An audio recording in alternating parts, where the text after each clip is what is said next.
Guys, tingnan nyo, gumawa ako ng ice candy.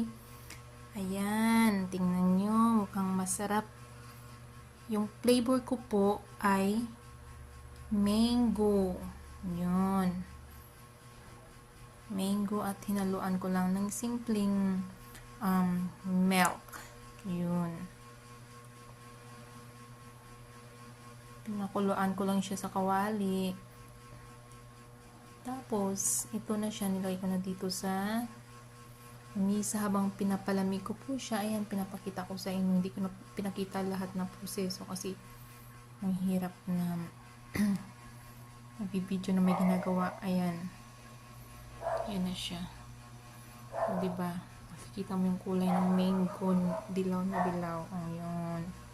Pag tinignan mo, akala mo ginataan kasi medyo malapot-lapot siya, guys. Oh, di ba? Nakakatakam na, hindi ko pa na mukhang takam na ako kainin. O yun. O di ba, guys? Ang sarap, no? Yan. Yan lang, guys. Papakita ko. Bye. Pilimutan. Bye-bye.